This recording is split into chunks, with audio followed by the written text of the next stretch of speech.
Hello friend, আমি SK sir. আজকে তোমাদের সামনে চলে এসেছি আবার নতুন একটা ক্লাস নিয়ে।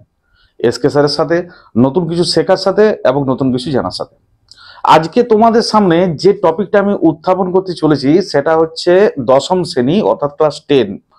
সেই ক্লাস 10-এর একটা অতি গুরুত্বপূর্ণ টপিক এবং খুবই গুরুত্বপূর্ণ মাধ্যমিক পরীক্ষার জন্য, যেটা আমাদের জেনে রাখা একান্তই প্রয়োজন।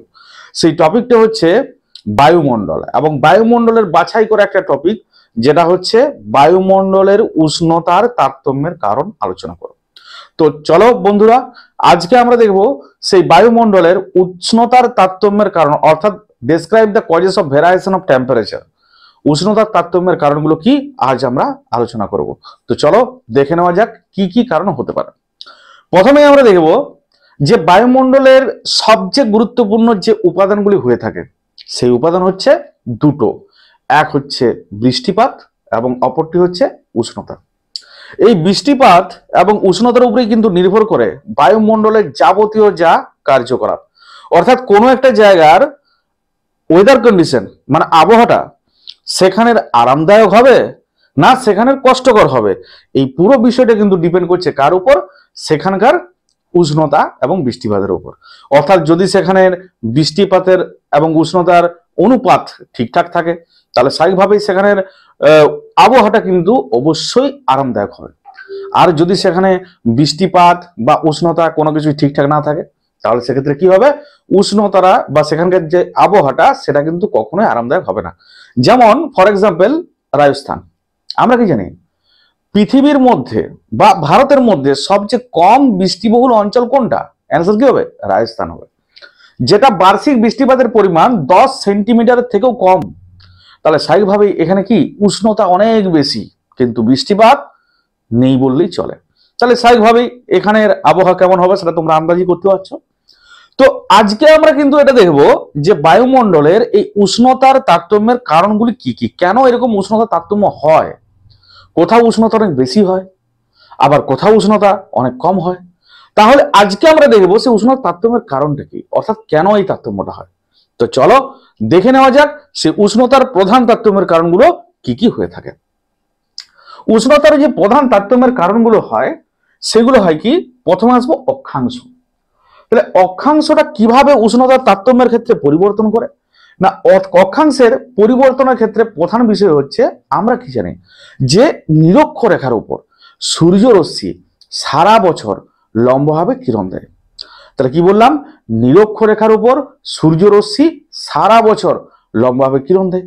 তাহলে স্বাভাবিকভাবেই যে নিরক্ষরেখায় যদি সূর্যরশ্মি সারা বছর লম্বভাবে কিরণ দেয় তাহলে নিরক্ষরেখা এবং তার আশেপাশের যে অঞ্চলগুলো সেখানে তাপমাত্রা বেশি হবে।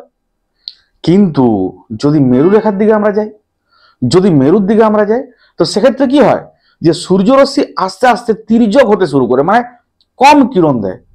একটা একদম সামনাসামনি কিরণ দিচ্ছে মানে নিরক্ষরেখার উপর, ফলে সেখানে বেশি উষ্ণ হচ্ছে।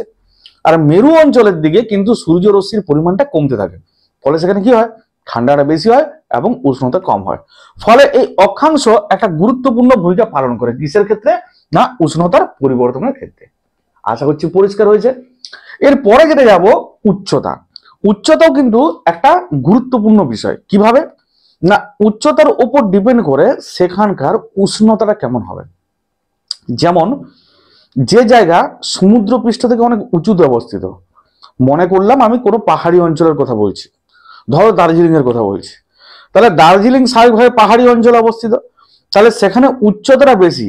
উচ্চতা বেশি মানে কি? সেখানে উষ্ণতাটা কম হবে। সেখানে সূর্যরশ্মি কিন্তু পুরোপুরি সমতল ভাবে পড়ে না, ফলে সেখানে উষ্ণতা কম হবে। আর যেখানে উচ্চতা বেশি নয় সেখানে সূর্যরশ্মি ফ্ল্যাট মানে পুরো সমতলে পড়ে, ফলে সেখানে কি হবে? উষ্ণতা বেশি হবে। আমরা কি জানি প্রতি 1000 মিটার যদি আমরা উঁচুতে যাই, মানে মনে করলাম এইটা হচ্ছে আমার কাছে সমুদ্রপৃষ্ঠ মানে সি লেভেল, এটা হচ্ছে 0 ডিগ্রি। 0 ডিগ্রি এইখান থেকে আমি 1000 মিটার উঁচুতে উঠলাম, উপর দিকে উঠেছি 1000 মিটার, 1000 মিটার। তাহলে সেক্ষেত্রে কি হবে? প্রতি 1000 মিটার উচ্চতা বৃদ্ধিতে আমাদের 6.4 ডিগ্রি সেন্টিগ্রেড হারে তাপমাত্রা কমতে থাকে। কি বললাম? 6.4 ডিগ্রি সেন্টিগ্রেড হারে তাপমাত্রা কমতে থাকে। এটাকে বলা হয় ল্যাপস রেট। কি বলা হয় এটাকে? Lapse rate. অর্থাৎ উচ্চতা বাড়লে উষ্ণতা কমবে, আর উচ্চতা যদি না বাড়ে উষ্ণতা কিন্তু বাড়বে। আশা করছি জিনিসটা পরিষ্কার হয়েছে। তাহলে আমাদের এই উচ্চতার বিষয়টা আমাদের কাছে পরিষ্কার হলো। এরপর আসবো ভূমির ঢাল। অর্থাৎ ভূমির ঢালে কি হয় না, ভূমির ঢালের ক্ষেত্রে দেখা যায়, ধরো মনে করলাম আমরা যে ভূমির কোন একটা ঢাল আছে, এটা চলো মুছে দেওয়া যাক। মনে করলাম আমরা ভূমির কোন একটা ঢাল আছে, তো ভূমির এক ঢালটায় ধরো ভূমিটা এরকম ভাবে আছে, তো দেখা যাচ্ছে সূর্যরশ্মি এই ধার থেকে কিরণ দিচ্ছে, সূর্যরশ্মি এভাবে কিরণ দিচ্ছে, কিরণ দেওয়ার ফলে স্বাভাবিকভাবে এই ভূমির ঢালে কিন্তু সূর্যরশ্মিটা হিট করছে, এই ভূমির ঢালে সূর্যরশ্মি হিট করছে।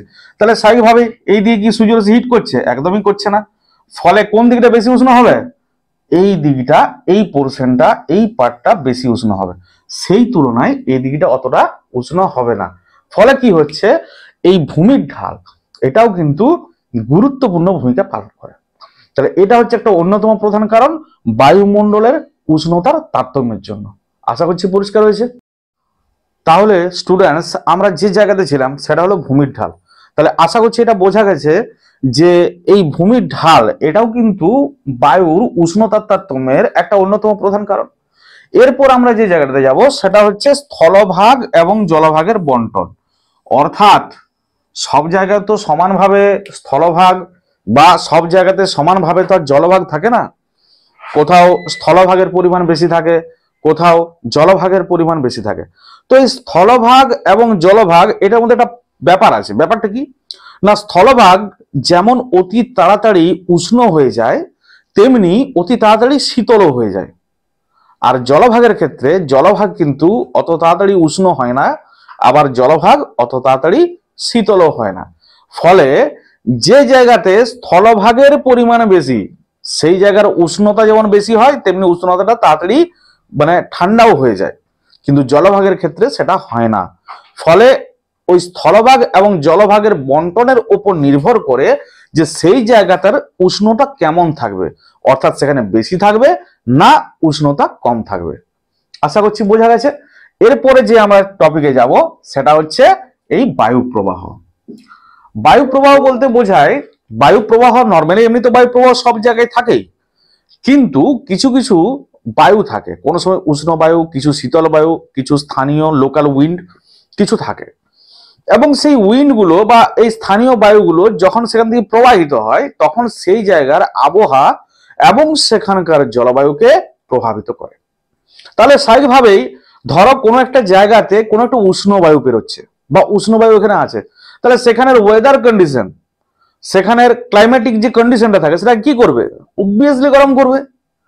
আবার কোন একটা শীতল বায়ু সারাদিন প্রচুর সেখানে কিন্তু সূর্যতাপ দিয়েছে, কিন্তু দেখা গেল সন্ধ্যাবেলায় কোন একটা শীতল বায়ু সুন্দর চলে এসছে, তাহলে স্বাভাবিকভাবেই যখনই বায়ুটা ওখানে চলে আসবে সেখানে তাপমাত্রাটাকে ড্রপ করে দেবে, মানে সেখানকার তাপমাত্রাটাকে কমিয়ে দিবে।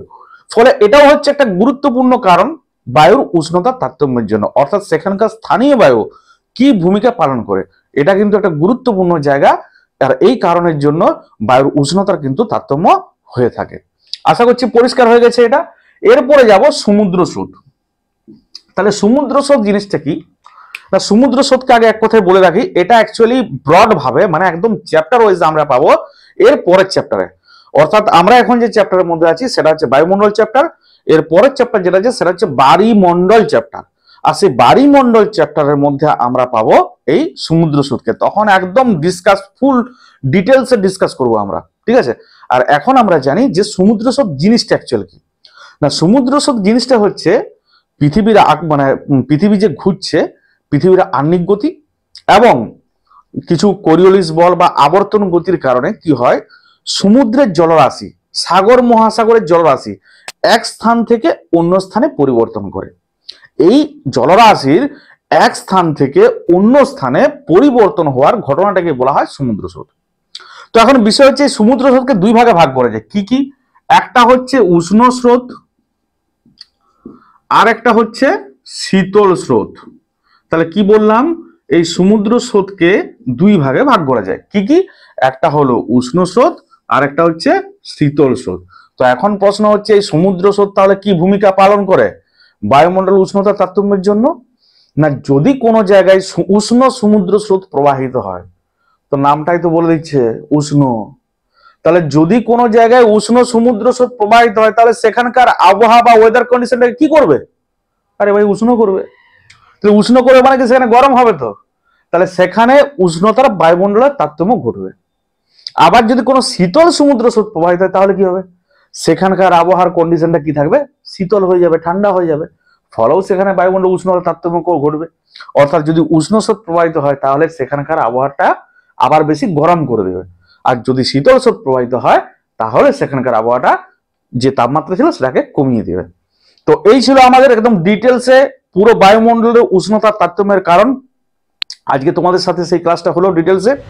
তো তোমাদের যদি আরো বিশেষ কিছু জানার থাকে তোমরা নিচের কমেন্ট বক্সে কমেন্ট করো, যদি কোনো প্রশ্ন থাকে তোমরা কমেন্ট বক্সে কমেন্ট করো, আমি তোমাদেরকে যথাযথ উত্তর দিয়ে সাহায্য করব।